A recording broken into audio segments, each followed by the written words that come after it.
ሰላም ቅዱሳን እንዴት ከረማችሁ እንዴት ሰነበታችሁ የአምላካችን የእግዚአብሔር ስም የተባረከ ይሁን አጠር ያለ እግዚአብሔርን ቃል ተካፍለን እንጸልያለን የምንካፈለው ክፍል ሉቃስ ወንጌል ምዕራፍ 15 ከቁጥር 11 እስከ 32 ያለውን በጌታ በኢየሱስ ስም አነባለሁ እንዲህም አለ አንድ ሰው ሁለት ልጆች ነበሩት ከእነርሱም ታናሹ አባቱን አባቴ ሆይ ከገንዘብህ የሚደርሰኝን ክፍል ስጠኝ አለው ገንዘቡንም አካፈላቸው ከጥቂት ቀንም በኋላ ታናሹ ልጅ ገንዘቡን ሁሉ ሰብስቦ ወደ ሩቅ ሀገር ሄደ ከዚያም እያባከነ ገንዘቡን በተነ ሁሉንም ከከሰረ በኋላ በዛች ሀገር ጽኑ ራብ ሆነ እርሱም ይጨነቅ ጀመር ሄዶም ከዛች ሀገር ሰዎች ከአንዱ ጋር ተዳበለ እርሱም እሪያ ሊያሰማራ ወደ ሜዳ ሰደዳቸው እሪያዎችም ከሚበሉት አሰር ሊጠግብ ይመኝ ነበር የሚሰጠውም አልነበረም ወደ ልቡም ተመልሶ እንዲህ አለ እንጀራ የሚተርፋቸው የአባቴ ሙያተኞች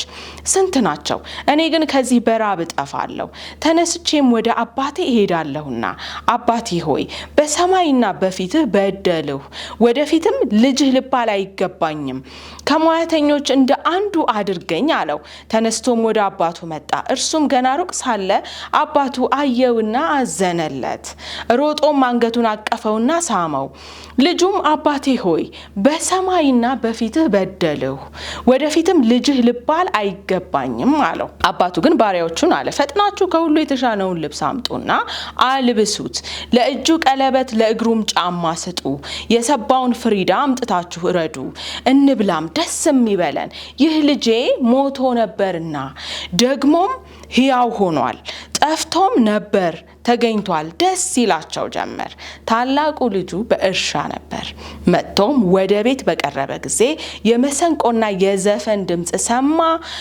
እርሱም ወንድምህ መጥቷል በደህና ስላገኘው አባትህ የሰባውን ፍሪዳ አረደለት አለው ተቆጣም ሊገባም አልወደደም አባቱም ወጥቶ ለመነው እርሱ ግን መልሶ አባቱን እነሆ ይህን ያህል ዓመት እንደ ባሪያ ተገዝቼልህ ትእዛዛትንም ሁሉ ከቶ አልተላለፍኩም ለኔም ከወዳጆቼ ጋር ደስ እንዲለኝ አንድ ጠቦት እንኳን አልሰጠኝም ነገር ግን ገንዘብህን ከጋለሞቶች ጋር በልቶ ይህ ልጅህ በመጣ ጊዜ የሰባውን ፍሪዳ አረድክለት አለው እርሱ ግን ልጄ ሆይ አንተ ሁል ጊዜ ከኔ ጋር ነህ ለኔ የሆነው ሁሉ የአንተ ነው ዳሩ ግን ይህ ወንድምህ ሞቶ ነበርና ሕያው ስለሆነ ጠፍቶም ነበር ስለተገኘ ደስ እንዲለን ፍስሐም እንድናደርግ ይገባል አለው ኢየሱስ ጌታ ነው ይሄ ክፍል በተለምዶ የጠፋው ልጅ ታሪክ ተብሎ ነው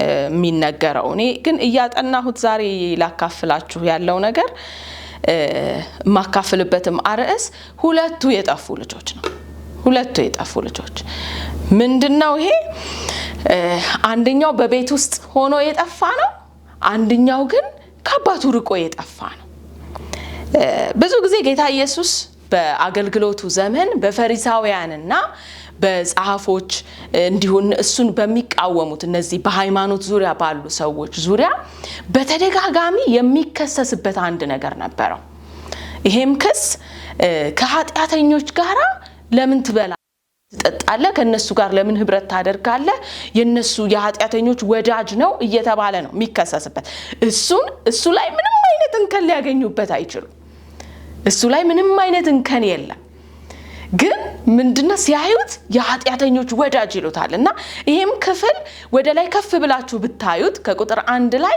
ፈሪሳውያን ኢየሱስን እየከሰሱት ነበር በቃ ከኃጢአተኞች ጋር ለምን እነሱ ራሳቸውን ጻድቅ አድርገው ነው የሚቆጥሩት እነሱ ህጉን ጠባቂ እንደሆኑ ነው የሚያምኑት ስለዚህ የነሱ ብቻ ሊያደርጉት ፈለጉ ኢየሱስን ወይንም ንጹህ የተባሉት ተመራርጠው በቃ እነሱን ብቻ እንዲያገለግል በእነሱ ዙሪያ ብቻ እንዲሆን ፈለጉና በተደጋጋሚ የሚከሰስበት ነገር ነው ከኃጢአተኞች ጋር ህብረት ያደርጋል ከኃጢአተኞች ጋር ይበላል ይጠጣል ከዛ በኋላ ነው ወደዚህ ትምህርት ውስጥ የሚገባው ከዛ ኢየሱስ ምን ይላቸዋል ስለጠፋው በግ ምሳሌ ይነግራቸዋል አንድ ሰው ነበረ 99 በጎች ኖሮት አንዱ ስለጠፋው ስለዛ እንዴት በቃ ፈልጎ ያንን በግ እንደሚያገኘው እንዲሁም አንዲት ሴት 10 ድሪም ነበራት አንዱ ስለጠፋባት በቃ ይጥፋ ብላ አልተወችም።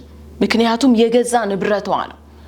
በቃ በጣም ፈልጋ ከዛ ልክ ስታገኝ የሚሰማትን ደስታ ልክ እንደዛ ኢየሱስም እኔ የመጣሁት እኮ ኃጢአተኞችን ልፈልግ ነው፣ እኔ የመጣሁት የጠፉትን ልጆቼን ልፈልግ ነው እና ግድ ይለኛል ስለነርሱ የኔ ናቸው ነው። አሁን እዚህ ጋርም ስለ ሁለቱ ልጆች ምሳሌ ሲናገር ሁለቱም ልጆች የአንድ አባት ልጆች ናቸው። ራሳቸው ፈሪሳውያኖቹንም ይጨምራል። የሚገርማችሁ ይሄ ታሪክ ብታጠኑት ራሳቸው፣ ምክንያቱም እስራኤል የእግዚአብሔር ሕዝብ ነው፣ የተመረጠ ሕዝብ ነው እና እነዚህ ልጆች እንግዲህ የአንድ አባት ልጆች በቃ አንደኛው ይበቃኛል፣ በቃ አንደኛው ትቶኝ ከሄደ ብሎ አባት እንደዛ ያደርገው። እውነተኛ አባት ይራራል፣ ልጁን ይፈልጋል። እውነተኛ አባት ልጁን በቃ የቀሩት ይበቁኛል ብሎ ስለጠፋው ግድ የማይለው አይደለም እና ይሄንን ያስተምራቸው። የኔ እኮ ናቸው እነዚህ ኃጢአተኞች የተባሉት የኔ ናቸው ብሎ ነው። ከዛ ስለ ሁለቱ ልጆች ታሪክ የምናየው እና ይሄ የጠፋው ልጅ በጣም ጥሩ ጎን አለው። ደግሞም እንደዛው ያው ድካሞቹንም እናያለን። የሁለቱንም የተወሰነ ለማየት እንሞክራለን። ይሄ ልጅ እንግዲህ ዋና ነገሩ ማለት ነው በቃ በጣም የሚያስመሰግነው ነገር ማንነቱን የሚያውቅ ልጅ ነው። በቃ ድርሻ እንዳለው ልጅ እንደሆነ የገባው ልጅ ነው። ድርሻውን መጠየቁ አይደለም ጥፋቱ፣ ድርሻውን ይዞ ከአባቱ ርቆ መሄዱ ነው እና ይሄ ድርሻ እሱ ምንም ያለፋበት ያልደከመበት ነው። ተሰጠው። ድርሻዬን ብሎ ሲጠይቀው አባትየው ለምን ጠየቅ ብሎ አላለው። ምክንያቱም ልጅ ነው፣ ይገባዋል። ድርሻውን ግን ተቀብሎ ምን አደረገ? ወዳልሆነ ቦታ ከአባትየው ርቆ ሄደ። እንደገና አባከነው። ባላስፈላጊ ቦታ ላይ ያንን የሱን ማንነት ሀብቱን የተሰጠውን ሀብቱን አባከነ፣ አጠፋ።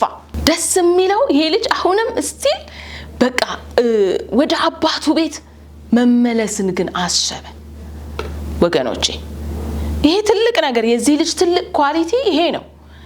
ግን ጥፋቱ ከአባቱ መራቁ፣ ደግሞም የተሰጠውን ሀብት አላስፈላጊ ቦታ ላይ ማዋሉ።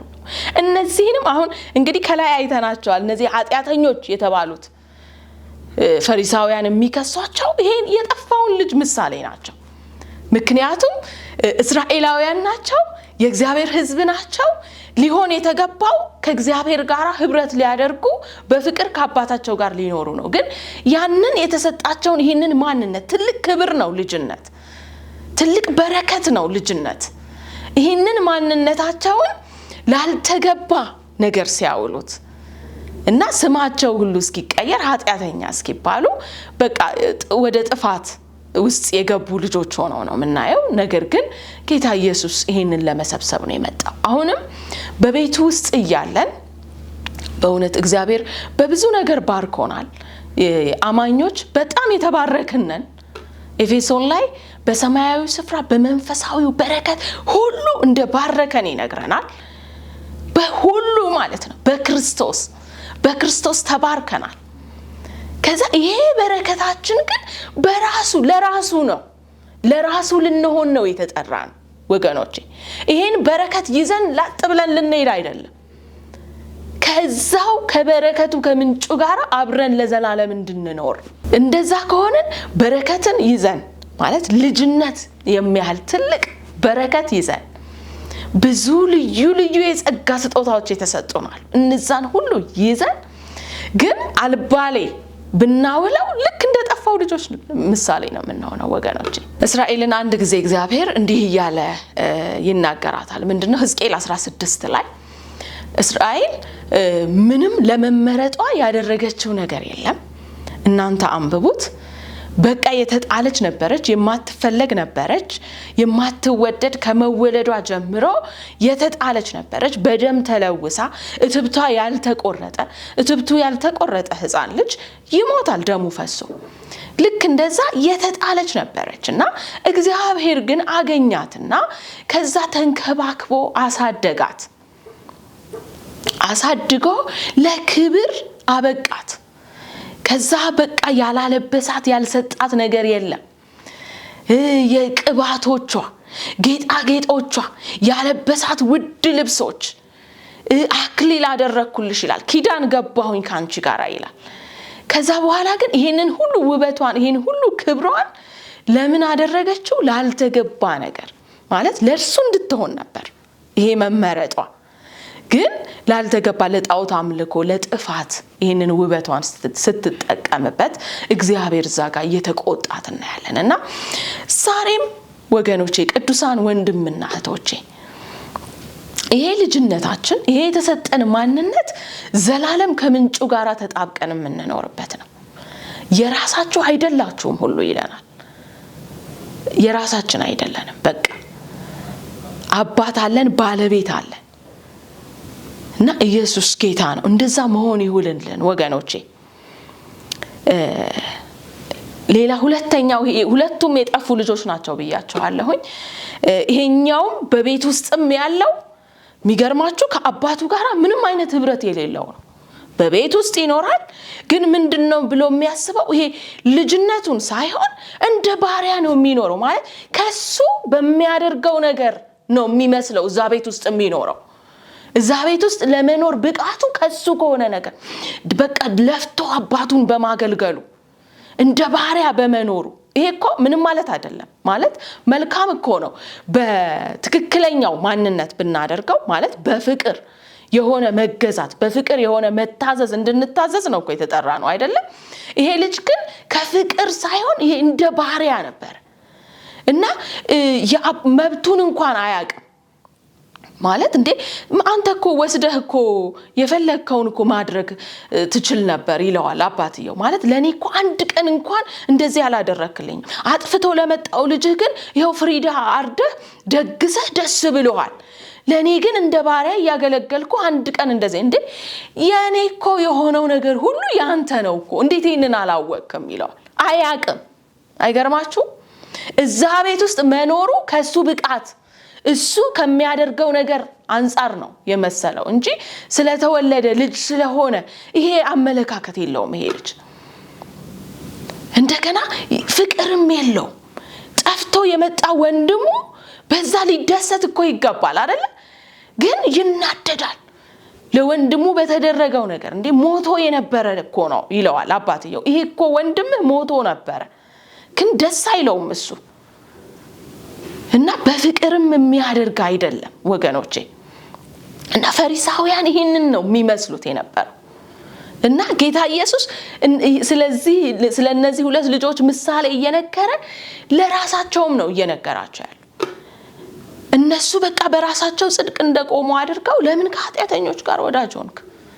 ለምን እነዛን ትፈልጋለህ? እና ትኩረት እኛ ጋር ብቻ አይነት ነው የሚመስለው። ኢየሱስ ጌታ ነው። እና በቤት ውስጥም ሆነን ትክክለኛውን ህብረት በፍቅር የሆነ መታዘዝን ማናደርግ ከሆነ የተጠራ ነው በፍቅር ልንታዘዝ ነው። ከፍቅር ምክንያቱ የምናደርገው የምናገለግለው በእግዚአብሔር ቤት ውስጥ የምንሰራው ስራ ሁሉ ምክንያቱ ከፍቅር ልጆች ስለሆነን አባታችን ስለሆነ በቃ የአባታችን ቤት ስለሆነ በአባታችን መንግስት ውስጥ ሰራተኞች ስለሆነ ይሄ ገብቶን ከፍቅር ምክንያት እንድናደርገው ነው የተጠራ ነው እንጂ የሆነ ነገር ባጣስ በቃ ይሄንን ካላደረኩኝ እንደዚህ በሚል ማንነት አይደለም። ራእይ ላይ ለኤፌሶን ቤተክርስቲያን መሪ ከተጻፈው ነገር ውስጥ አንዱ ብዙ አክቲቪቲዎች ነበሩ። በራእይ ቤተክርስቲያን በጣም ብዙ ስራ ድካም ማለት ነው። በራእይ በኤፌሶን ባለችው በራእይ ላይ የተጻፈው ለኤፌሶን ቤተክርስቲያን ድካምህን አውቃለሁ ስራህን አውቃለሁ ይለዋል። ብዙ የሚደክም ነው፣ ብዙ የሚሰራ ነው። ነገር ግን ፍቅር የለው። የቀደመ ፍቅሩን ትቶ በድካም በቃ እያገለገለ እኮ ነው፣ እየደከመ እኮ ነው። ግን በድካም ነው ያንን ሁሉ ሲያደርገው የነበረውና ኢየሱስ ጌታ ነው። እግዚአብሔር ይርዳን ወገኖቼ። ይሄንን እየሰማችሁ ላላችሁ ቅዱሳን ወንድምና እህቶቼ እንደዚሁም ጌታ ኢየሱስን የማታውቁ በእውነት ጌታ የመጣው ለኃጢአተኞች ነው። ዛሬ ይጠራችኋል፣ ይፈልጋችኋል። በቃ ይፈልጋል ጌታ። የሱ ሊያደርጋችሁ እንደገና ከእርሱ ጋር አብራችሁ እንድትኖሩ ይፈልጋል። ይጠራችኋል ዛሬ። እሱ የኃጢአተኞች ወዳጅ ነው። ደስ የሚለው ነገር ኢየሱስ የኃጢአተኞች ወዳጅ ነው። ልክ ግን ኃጢአተኞች ከኢየሱስ ጋር ከተገናኙ በኋላ በዛ ማንነታቸው ግን አይቀጥሉ፣ ይቀየራሉ። ያየናቸው በሙሉ መጽሐፍ ቅዱስ ላይ ብታዩ ወንጌላት ውስጥ ኢየሱስ ያገኛቸው ከቀራጮች ጋር ወዳጅ ሆኗል። ለምሳሌ ማቴዎስ፣ ቀራጩ ማቴዎስ አሁን የማቴዎስ ወንጌልን የጻፈልን ሌዊ ተብሎ የነበረ ቀራጭ ነው የነበረው።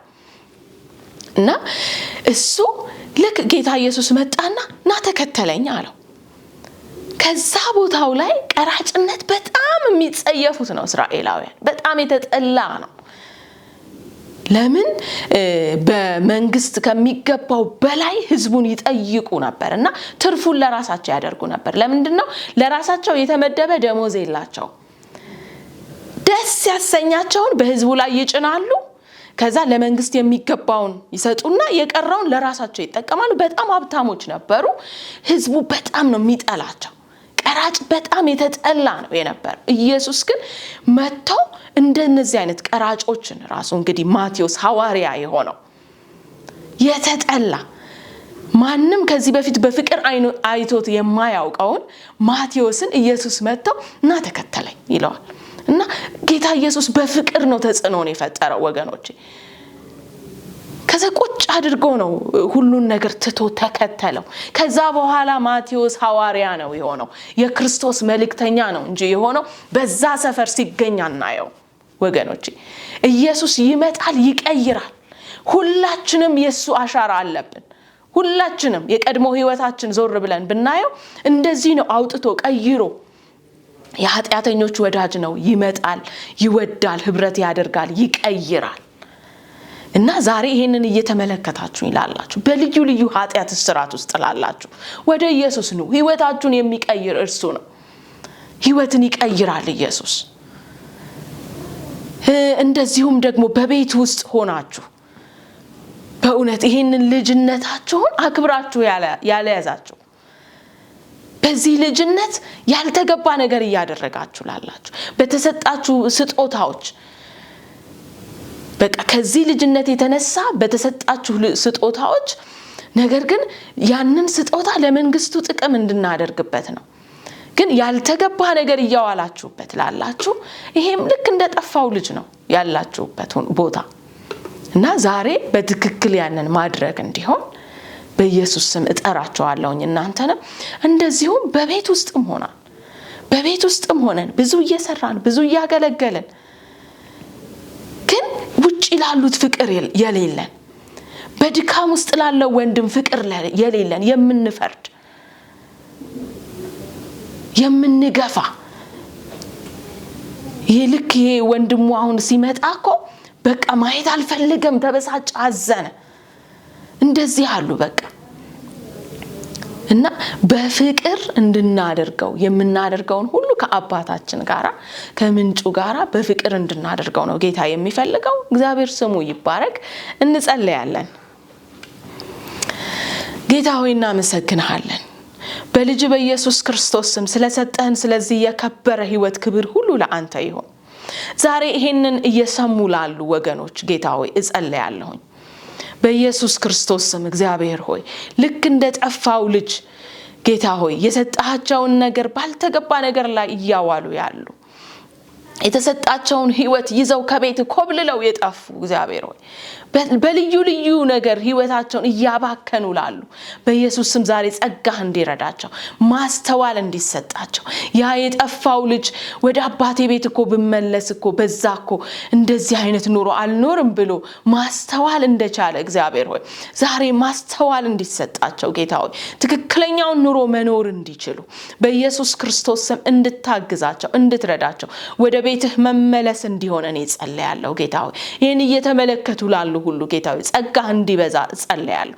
በቤት ውስጥ ደግሞ ሆነን እግዚአብሔር ሆይ በብዙ አንተን እያገለገልን ግን በፍቅር ያልሆነ እያደረግን ያለነው በፍቅር ያልሆነ ህብረት ካንተ ጋራ ትክክለኛ ያልሆነ ህብረት የሚመስለን በቤት ውስጥ የቆምነው ከኛ ብቃት የተነሳ የመሰለን ካለን ጌታው ዛሬ ማስተዋል እንድትሰጠን ጌታው ያቆምከን አንተ ነህ ብቃታችን አንተ ነህ በጸጋህ ነው ሁሉን የምናደርገው በቤት ውስጥ የምንሰራውን ስራ ሁሉ በጸጋህ ነው የምናደርገው እግዚአብሔር ሆይ ትጋት አቅም ተሰጥቶን ከሆነ ኃይልን አግኝተን ከሆነ አንተ በሰጠህን ጸጋ ነው በመንፈስ ኃይል ነውና በኢየሱስ ስም ይሄንን ማስተዋል እንድንችል እርዳን እግዚአብሔር ሆይ ደግሞ የደከሙትን እግዚአብሔር ሆይ በእውነት በፍቅር ወደ ቤትህ መመለስ እንድንችል የተመለሱትንም ደግሞ እንዳንገፋ በኢየሱስ ክርስቶስም ዛሬ ጸጋህ እንዲበዛን ይጸልያለሁ አባት እግዚአብሔር ሆይ እኔ እለምንሃለሁ ጌታ ሆይ በእውነት ይሄን እየተመለከቱ ላሉ ያንተን አዳኝነት ላላወቁ ልጅህን ኢየሱስን የላክላቸውን ላልተቀበሉ በጌታ በኢየሱስ ስም አይኖቻቸው እንዲከፈት ነው ይጸልያለሁ ይሄንን መድኃኒት መቀበል እንዲሆንላቸው ከተያዙበት ልዩ እስራት የሚፈታ ነፃ የሚያወጣ ህይወትን የሚቀይረው ይሄንን የኃጢያተኞች ወዳጅ ኢየሱስን ህይወትን ቀያሪውን ኢየሱስን ማመን እንዲሆንላቸው ዛሬ ብርሃንህ በላያቸው ላይ እንዲበራ ነው ይጸልያለሁ ማስተዋል እንዲሆንላቸው በጌታ በኢየሱስ ክርስቶስም ከመቅበዝበዝ ከብክነት ህይወት እግዚአብሔር ሰይጣን ዘመናቸውን እየበዘበዘው ካለው አካሄድ ሁሉ ዛሬ እጅህ ረድታ እንድትመልሳቸው በኢየሱስ ስም እኔ ጸልያለሁ መመለስ እንዲሆን ጌታው ኢየሱስን ማየት እንዲሆንላቸው ይሄ ብርሃን በላያቸው ላይ እንዲበራ ማስተዋል እንዲሰጣቸው ጸልያለሁ እግዚአብሔር ሆይ እናመሰግናለን ጸጋ በብዙ ስለረዳን አቅም ስለሰጠህን እናመሰግናለን በእውነት ጌታው በማስተዋል በፍቅር ካንተ ጋር ህብረት ማድረግ እንድንችል እግዚአብሔር ሆይ ፍቅርን እንዳንጥል የቆምንበት ፍቅር ነውና ከኛ የሆነ ምንም ነገር የለምና ጌታ ሆይ በኢየሱስ ስም ይሄንን ማስተዋል እንድንችል እንድትረዳን እኔ ጸልያለሁ ከፍቅር ውጪ የሆነ ድካም በቤት ውስጥ የምናደርገው ነገር ሁሉ ጌታ ሆይ ያንን እንድናስተካክል በእውነት ካንተ ጋር መጣበቅ እንዲሆንልን ጌታ ሆይ የምናደርገው ሁሉ በእውነት የተደረገልን ገብቶን ለፍቅር ምላሽ እንዲሆን ጌታ ሆይ እንድትረዳን በኢየሱስ ስም ጸልያለሁ እናመሰግናለን ስለረዳ ክብር ሁሉ ለአንተ ይሁን በኢየሱስ ስም ይሄን የተመለከቱ ሁሉ ጌታው ይሄ ቃል ገብቶ በህይወታቸው ላይ ለዘላለም ፍሬ የሚያፈራ እንዲሆን በኢየሱስ ስም እኔ ጸልይኩኝ እናመሰግናለን በልጅ በኢየሱስ ስም ጸልይን አሜን